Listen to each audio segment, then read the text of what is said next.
Western ડિસ્ટર્બન્સના કારણે રાજ્યમાં ઉનાળાની શરૂઆતને બદલે જાણે ચોમાસું જામ્યું હોય એ પ્રકારનો માહોલ છે। અનેક વિસ્તારોમાં માવઠા પડી રહ્યા છે। ત્યારે સૌપ્રથમ તો આપના વિસ્તારમાં હાલમાં કેવું વાતાવરણ જોવા મળી રહ્યું છે તે અને ખેતી પાક કે વાતાવરણને લઈને આપને મૂંઝવતો કોઈ પણ પ્રશ્ન હોય તો અમને કોમેન્ટ કરીને જરૂરથી જણાવજો। આપનો પ્રશ્ન અમે હવામાન નિષ્ણાંત પરેશભાઈ ગોસ્વામી સુધી પહોંચાડવાનો જરૂરથી પ્રયાસ કરીશું। હવે આગાહીને લઈને જો વાત કરીએ તો રાજ્યમાં હાલમાં મિશ્ર ઋતુ જોવા મળી રહી છે। આકરા ઉનાળાને બદલે વાદળછાયું વાતાવરણ અને સાથે કમોસમી વરસાદ પણ જોવા મળી રહ્યો છે। એક બાજુ જ્યાં ખેડૂતોએ પોતાના ઉનાળુ પાકનું વાવેતર કરી દીધું છે, ત્યારે માવઠાના મંડાણે હાલ જગતના તાતની ચિંતા વધારી છે। ગઈકાલે અમરેલી સહિતના અનેક વિસ્તારોમાં વરસાદ વરસ્યો હતો, ત્યારે આજે અમે હવામાન નિષ્ણાંત પરેશભાઈ ગોસ્વામી સાથે વાતચીત કરી છે, જેમાં તેમણે આવનારા દિવસોમાં માવઠાને લઈને મોટી આગાહી વ્યક્ત કરી છે। આ ઉપરાંત હવામાન વિભાગ દ્વારા પણ કમોસમી વરસાદને લઈને એલર્ટ જાહેર કરવામાં આવ્યું છે। નમસ્કાર, આપની સાથે હું મમતા ગઢવી અને આજે અમે હવામાન નિષ્ણાંત પરેશભાઈ ગોસ્વામી સાથે વાતચીત કરી છે, તેમાં તેમણે માવઠાને લઈને શું કહ્યું છે તે જાણીએ તે પહેલા હવામાન વિભાગે કરેલી આગાહી વિશે વિગતે વાત કરી। વાત ગુજરાતી પર।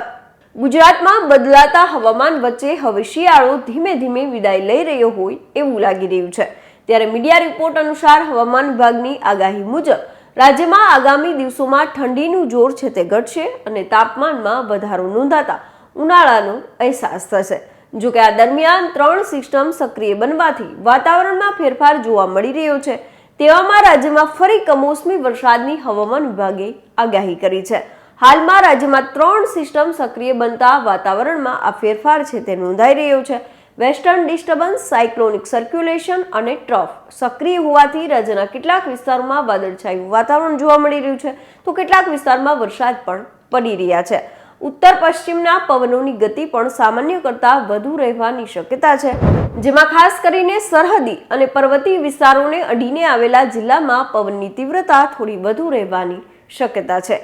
ત્યારે આજે અમે હવામાન નિષ્ણાંત પરેશભાઈ ગોસ્વામી સાથે પણ વાતાવરણમાં પલટાની આગાહીને લઈને વાત કરી હતી, જેમાં તેમણે જણાવ્યું હતું કે હાલ હવામાનમાં મોટી અસ્થિરતા જોવા મળી રહી છે। સામાન્ય રીતે 15 ફેબ્રુઆરીએ શિયાળો પૂરો થતો હોય છે અને ઉનાળાની શરૂઆત થઈ જતી હોય છે।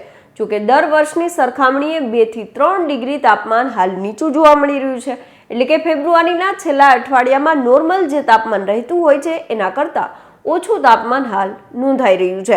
એમાં પણ રાત્રિનું તાપમાન છે તે વધારે નીચે છે। એટલું જ નહીં, ઉત્તર અને પશ્ચિમના પવનો પણ હજુ પણ ફૂંકાઈ રહ્યા છે, જેથી અનેક વિસ્તારમાં વહેલી સવારે ધુમ્મસભર્યું વાતાવરણ છે એ પણ જોવા મળી રહ્યું છે। જો કે હવામાનની અસ્થિરતાનું કારણ છે વેસ્ટર્ન ડિસ્ટર્બન્સ। હજુ પણ વેસ્ટર્ન ડિસ્ટર્બન્સ ઉત્તર ભારતના પહાડો પરથી પસાર થઈ રહ્યું છે। એમાં એક મજબૂત વેસ્ટર્ન ડિસ્ટર્બન્સ પસાર થઈ રહ્યું હતું, તેનો ટ્રફ દક્ષિણ પાકિસ્તાન, રાજસ્થાન અને ગુજરાત સુધી લંબાયો હતો, જેના કારણે ગુજરાતના હવામાનમાં પલટો આવ્યો। ભેજનું વાતાવરણ છવાયું અને એના કારણે અસ્થિરતા પણ બની છે। અત્યારે લઘુત્તમ તાપમાન અને મહત્તમ તાપમાનમાં એક મોટું અંતર જોવા મળી રહ્યું છે। રાત્રે આપણે શિયાળા જેવું હવામાન જોવા મળી રહ્યું છે, દિવસે થોડું ઉનાળા જેવું વાતાવરણ જોવા મળે છે। હવામાનની અસ્થિરતાને કારણે છેલ્લા 2-3 દિવસથી રાજ્યમાં હળવા વરસાદ પણ પડી રહ્યા છે। જોકે અત્યારે ટ્રફ ગુજરાત પરથી આગળ સરકી ગયો છે। જોકે બીજી તરફ અરબ સાગરમાં 750 HP લેવલે ભેજ છે તે સક્રિય છે, જે સાયક્લોનિક સર્ક્યુલેશનમાં મર્જ થઈ રહ્યો છે અને આ સાયક્લોનિક સર્ક્યુલેશન ધીમે ધીમે ઉનાળા તરફ લઈ જશે। જોકે દરિયાની અંદર વધારે જો ભેજ મળશે તો હજુ આગામી 2-3 દિવસ વરસાદી ઝાપટાના રૂપમાં ગુજરાતને પણ અસર કરશે। જોકે હવે જે માવઠા પડશે તે સૌરાષ્ટ્રના દરિયાકાંઠાના જિલ્લામાં વધારે છે તે અસર કરવાના છે। જોકે માવઠાથી ખેડૂતોએ હાલ ડરવાની જરૂર નથી। આગામી 28 ફેબ્રુઆરી સુધી આ હવામાનની અસ્થિરતા છે તે રહેવાની છે, જેના કારણે છૂટાછવાયા સ્થળોએ હળવો વરસાદ પડી શકે છે, જેમાં કોઈ સાર્વત્રિક માવઠું નથી થવાનું। ખાસ કરીને મધ્ય ગુજરાતના કોઈ ભાગમાં, સૌરાષ્ટ્રના દરિયાકાંઠા વિસ્તાર અને દક્ષિણ ગુજરાતના દરિયાકાંઠા જિલ્લામાં ઝાપટા પણ પડી શકે છે। 28 ફેબ્રુઆરી બાદ ફરી હવામાન સામાન્ય છે તે જોવા મળશે અને ધીમે ધીમે તાપમાનનો પારો ઊંચો આવશે। જોકે ફરી માર્ચમાં માવઠાના મંડાણ છે। પરેશ ગોસ્વામીએ 21 માર્ચથી લઈને 25 માર્ચ સુધીમાં માવઠાની શક્યતા વ્યક્ત કરી છે। તો આ તો હતી હવામાન વિભાગ અને હવામાન નિષ્ણાંત પરેશભાઈ ગોસ્વામીની આગાહી। અને તેમના જણાવ્યા મુજબ જોઈએ તો રાજ્યમાં આગામી દિવસોમાં વાતાવરણમાં પલટો છે તે ચોક્કસથી જોવા મળશે. ક્યાંક હળવા ઝાપટા પણ પડી શકે છે, પરંતુ કોઈ ભારે વરસાદની શક્યતા નથી, જેથી ખેડૂતોએ ચિંતા કરવાની જરૂર નથી.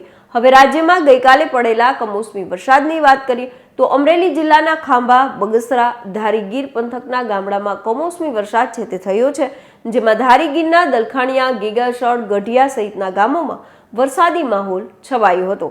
ખાંભા ગીરના ઇંગુરાળા, નાની ધારી, નાના વિસાવદર ગામમાં પણ ઝાપટા પડ્યા હતા. અમરેલી પંથકમાં કમોસમી વરસાદ થતાં ખેડૂતો છે તે ચિંતામાં મુકાયા છે, કારણ કે ખેડૂતોના ચણા, ઘઉં, જીરું, તુવેર, ધાણા સહિતના પાકોને નુકસાનની ભીતિ સેવાઈ રહી છે. તો અત્યારે બસ આટલું જ. હવામાનને લઈને દરેક અપડેટ આપના સુધી પહોંચાડતા રહીશું અને મળતા રહીશું વાત ગુજરાતી પર.